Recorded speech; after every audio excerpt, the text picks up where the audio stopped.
Hello, welcome to day 10 of the Sydney Film Festival podcast. We're on the last leg of the festival with only 2 days left to go, so if you haven't bought your tickets for this weekend, make sure you do it very, very soon because they're selling fast. There's a few tickets left for Beautiful Kate, the Closing Nights in Education, the Shay series. Art Gallery of New South Wales is also putting on 2 restoration films tomorrow, so it's an amazing weekend of film. Don't miss out. They're booking very, very, very, very, very, very, very, very fast. So hurry up. While I'm waiting for my champagne, which still hasn't arrived yet, we'll show you an interview that Rachel Corbett did with the director of Overlord, Stuart Cooper. Where is it? We're talking to the writer and director of Overlord, Stuart Cooper. Now, I wanted to talk to you about how this project came about, because originally you were going through archival footage for a documentary on the Overlord embroidery. Was this a bit of an epiphany for you sitting down in the dark when you thought to yourself, hang on a second, I could make a film so much more interesting than one about a tapestry? Exactly what happened. I had started on the Overlord embroidery, which was being woven at the Royal School of Needlework in London. Huge undertaking. It was going to be, I think, 320 feet long, about 40 panels. And I got involved in that, and of course, I had met the artist who was doing all the cartoons for the embroidery. And the embroidery really depicted the build-up, cross-channel assault, in the first few days of the invasion, D-Day. And I started a pretty intensive series of research periods. And as I got into the research, and as you've already observed, I began to realize, looking at the archive, that there was a much better film to be made, and perhaps even a more interesting story to be told than just a straight-on documentary about an embroidery. In terms of combining the archival footage and the story that you wrote, did you write the screenplay on the basis of the footage that you'd found? Because I could imagine it would be incredibly difficult to go, I'll have an idea, write the screenplay, and then hope that I can match up the film to that? Absolutely. We traditionally, you write a screenplay, you budget it, you find your locations, et cetera, et cetera. With Overlord, it was totally the reverse, because I could have gone off and written Saving Private Ryan, and then gone into the archive and not found anything in the archive that would have supported the narrative or the dramatic story that I had in my mind. And also, at the beginning of research, I didn't have a story in my mind. I was just thinking, there's an opportunity here to use the archive in a different way. So really, the intensive research, I did over 3,000 hours of viewing. All the footage I looked at was all nitrate film. So the only other thing in the room, apart from the Steenbeck, me, and a stack of reels, was a bucket of sand in the event the nitrate burst into flames.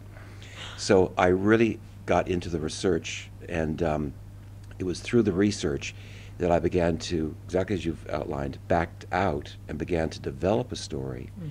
And of course, the story I was developing or thinking about, or that was coming to my mind, was somewhat based upon some of the footage I was seeing.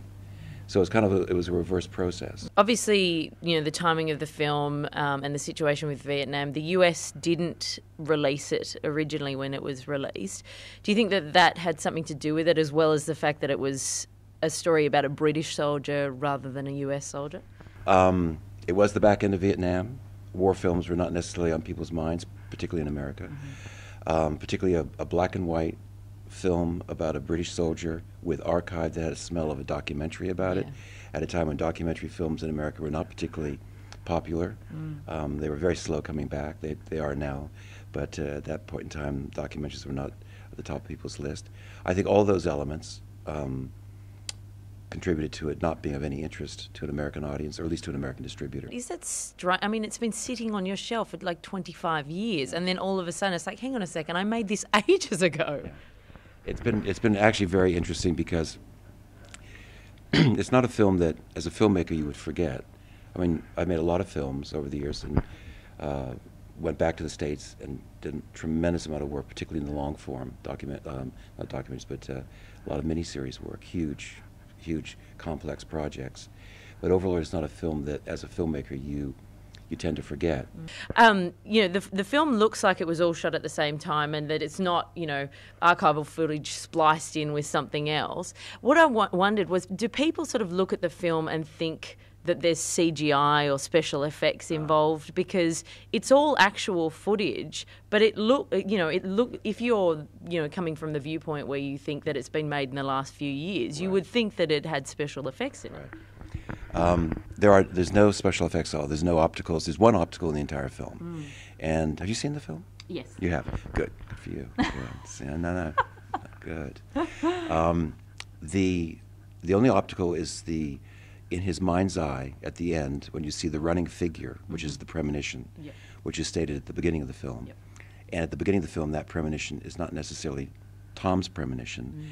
It's a premonition which could have been any of those soldiers in that landing craft. But the one optical is that image of the running figure in the retina of his eye. That's the only optical. The rest is the real deal. The archive gives the film a weight, which is important, and a relevance, which is important, because it's real. But the bombing run, for instance, people often ask me about there's a night bombing sequence, which is most of that bombing sequence all comes from what's called the ops material, but it's all bomber command stuff. And every bit of that footage, and it's very compelling footage to look at, it's all just hundreds of photographers up in the air and on the ground shooting everything that moved. And it's all real. Nothing special, no special effects. Now I have to keep my voice down, but I'm standing outside the Ivy Room at the Ivy Bar in the city, where today they're holding the Cross Media Lab conference. This is the main day of the conference. It's actually been going on for about a week now. And there's been an array of different talks going on, from talks for documentary filmmakers to people involved in serious games, digital software, professionals, academics, you name it. If you're in the industry, you should have been here. So I hope you didn't miss out. They're about to get wined and dined, so we might go join them.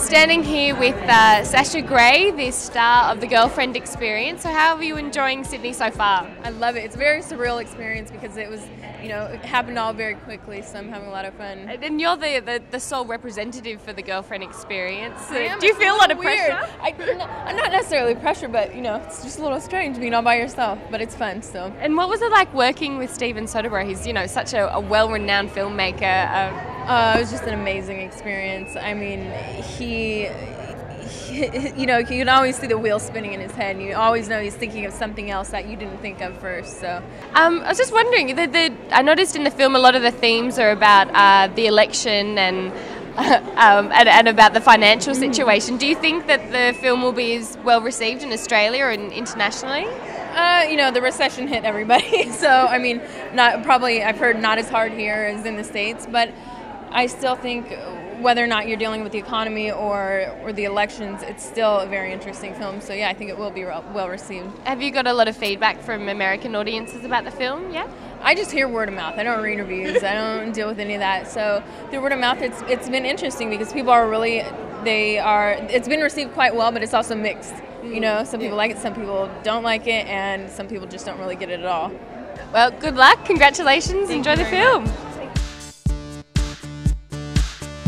Well, that was the delightful Sasha Grey on the carpet of The Girlfriend Experience. It should be a very interesting film. I'm going to try and go catch it. So we'll say goodnight, and hopefully we'll see you tomorrow at the Sydney Film Festival.